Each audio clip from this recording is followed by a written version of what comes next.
శరీరం నుండి దుర్వాసన ఎందువల్ల వస్తుంది? ఈ సమస్య నివారణకు ఆయుర్వేదంలో ఉన్న మార్గాలను డాక్టర్ గాయత్రీదేవి గారిని అడిగి తెలుసుకుందాం. ఈ శరీరం నుంచి దుర్వాసన రావడానికి కారణం ఏంటంటే చెమట కొందరిలో బాగా ఎక్కువగా పడుతూ ఉంటుంది అనమాట. చంకల్లో బాగా ఎక్కువ చెమట పట్టి ఆ చెమట ఎక్కువయ్యి అక్కడ కొంత బ్యాక్టీరియా చేరుతాయి. ఆ బ్యాక్టీరియా చేరినప్పుడు శరీరం నుంచి ఇలాంటి దుర్వాసన వస్తూ ఉంటుంది. మరి చెమట ఎక్కువగా పట్టడానికి కారణాలు ఏమిటంటారు? చెమట ఎక్కువగా పట్టడానికి రకరకాల కారణాలు. ఒకటేంటంటే బాగా లావుగా ఉన్న వారికి చెమట ఎక్కువగా పడుతుంది. శరీరంలో ఎక్కువగా ఉన్నదంటే మేధస్సు అంట. మేధస్సు అంటే కొవ్వు. ఈ కొవ్వు పదార్థం ఎక్కువగా ఉన్నప్పుడు వాళ్ళకి చెమట ఎక్కువగా వస్తూ ఉంటుంది. కొంతమందిలో ఏంటంటే నర్వస్ సిస్టంలోనే కొన్ని సమస్యలు ఉంటాయి. సమస్య అంటే పెద్దగా అనారోగ్య సమస్య అని కాదు. ఆ నర్వస్ సిస్టంలో మీరు చూస్తూ ఉంటారు చాలా మందిలో కొంచెం అరిచేతుల్లోనూ అరికాళ్ళల్లోనూ అకారణంగా చెమట పట్టేస్తూ ఉంటుంది.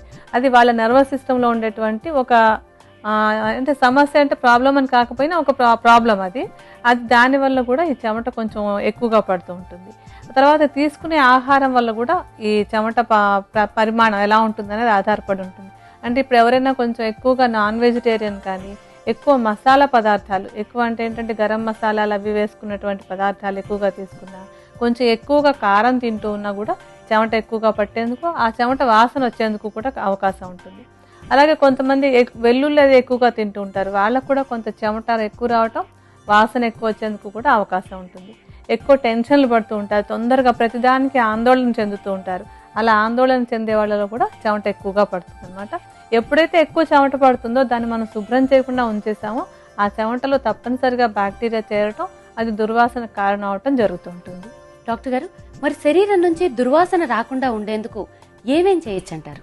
ఏమేం చేయొచ్చు అంటే ఆహారంలో ఈ మసాలా పదార్థాలు పూర్తిగా మానేసేయాలి.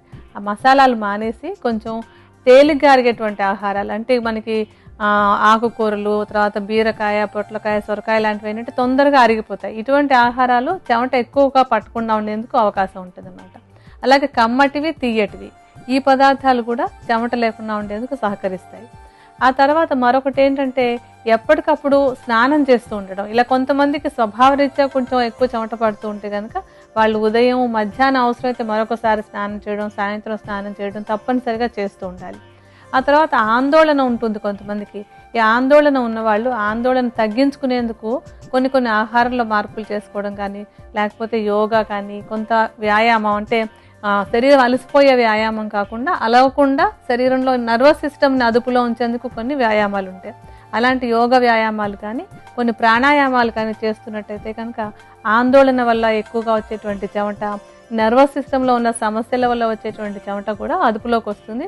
చెమట అదుపులోకి వచ్చిందంటే ఆటోమేటిక్గా ఈ దుర్వాసన కూడా బాగా తగ్గిపోతుందమ్మా. శరీరం నుంచి దుర్వాసన రాకుండా ఉండేందుకు ఆయుర్వేద ఔషధం ఏ విధంగా తయారు చేసుకోవాలో వివరిస్తారండి? ఇప్పుడు మనం దుర్వాసన రాకుండా ఉండడానికి ఒక చూర్ణాల మిశ్రమాన్ని తయారు చేసుకుందాం. దీనిలో మొట్టమొదట మనం తీసుకునే మూలిక ఏంటంటే వేప. ఈ వేపాకు చూర్ణాన్ని సుమారుగా ఒక 50 గ్రాములు తీసుకోవాలి. ఇప్పుడు మనం ఒక కొద్ది పరిమాణంలో చేసుకోవడానికి ఎంత వేపాకు చూర్ణం కావాలో అది తీసుకుందాం. తర్వాత మనం తీసుకోవాల్సినటువంటి మరొక మూలిక చెంగల్వ కోష్టు. ఇప్పుడు మనం కొద్ది పరిమాణంలో ఔషధం తయారు చేసుకుందుకు ఎంత చెంగల్వ కోష్టు చూర్ణం కావాలో అది తీసుకుందాం. మనం తర్వాత తీసుకోవాల్సినటువంటి మరొక మూలిక ఏంటంటే కరక్కాయ. ఇప్పుడు మనం కొద్దిగా ఔషధం తయారు చేసుకుందుకు ఎంత కరక్కాయ చూర్ణం కావాలో అది తీసుకుందాం. ఈ ఔషధం తయారీకి కావాల్సినటువంటి మరొక మూలిక చందనం. ఇప్పుడు కొద్దిపాటి ఔషధం తయారు చేసుకుందుకు ఎంత పరిమాణంలో కావాలో అంత చందనం చూర్ణం తీసుకుందాం. ఇప్పుడు మనకి ఔషధం తయారు చేయడానికి కావాల్సినటువంటి చూర్ణాలన్నీ తీసుకున్నాం. వాటిని బాగా కలుపుదాం. ఈ మిశ్రమాన్ని దీనికి సమాన భాగంగా శనగపిండి కానీ, పెసరపిండి కానీ తీసుకుని కలుపుకోవాలన్నమాట. ఇప్పుడు మొత్తంగా మనకి మిశ్రమం 200 గ్రాములు తయారైంది.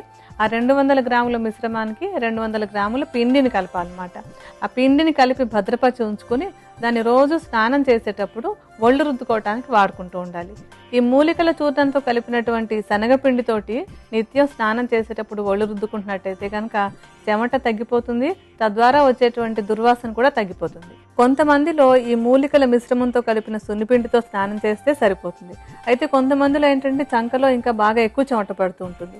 అటువంటి వారి కోసం మనం మరొక మూలికల మిశ్రమం ఎలా తయారు చేసుకోవాలో కూడా చూపిస్తాను. ఇప్పుడు రెండో ఔషధం తయారు చేసుకోవడానికి మనకి మొట్టమొదటి కావాల్సినటువంటి మూలిక చెంగల్వ కోష్టు. ఇప్పుడు మనం ఒక పూట వాడుకోవడానికి ఎంత పరిమాణంలో కావాలో అంత చెంగల్వకోష్ఠ చూర్ణాన్ని తీసుకుందాం. తర్వాత ఈ ఔషధం తయారీకి తీసుకోవాల్సినటువంటి మరొక మూలిక కరక్కాయ. ఇప్పుడు మనం ఒకసారి వాడుకుందికి ఎంత పరిమాణంలో కరక్కాయ చూర్ణం కావాలో అంత తీసుకుందాం. తర్వాత మనకు కావాల్సినటువంటి మరొక మూలిక తమలపాకులు. అయితే తమలపాకులు చూర్ణంలాగా కాదు, పచ్చి ఆకులు తీసుకుని వాటిని రసంలాగా నూరుకోవాలన్నమాట. ఈ ఆకుల్ని పచ్చి ఆకుల్ని రసంలాగా నూరి ఆ రసంలో మనం ఇందాక తీసుకున్నటువంటి కరక్కాయ చూర్ణాన్ని తర్వాత చెంగల్వకోష్ఠ చూర్ణాన్ని కూడా కలిపి బాగా నూరినట్టయితే కనుక ఒక పల్చటి మిశ్రమంలాగా తయారవ్వాలి. అంటే ఏంటంటే తమలపాకు రసం కాస్త ఎక్కువగా ఉండేలాగాను, చూర్ణాలు కొంచెం తక్కువగా ఉండేలాగాను కలుపుకొని ఆ మిశ్రమాన్ని, పల్చగా ఉన్నటువంటి ఆ మిశ్రమాన్ని చంకల్లో రాసేసుకుని మామూలుగా బట్టలు అవి వేసుకుని బయటకు వెళ్ళిపోవచ్చు. అది వెంటనే కడుక్కోవాల్సిన అవసరం లేదు. అలా చంకలో రాసి ఉంచేసుకున్నట్టయితే కనుక అధికంగా పట్టేటువంటి చెమట పట్టదు, తద్వారా వచ్చేటువంటి దుర్వాసన కూడా రాకుండా ఉంటుంది.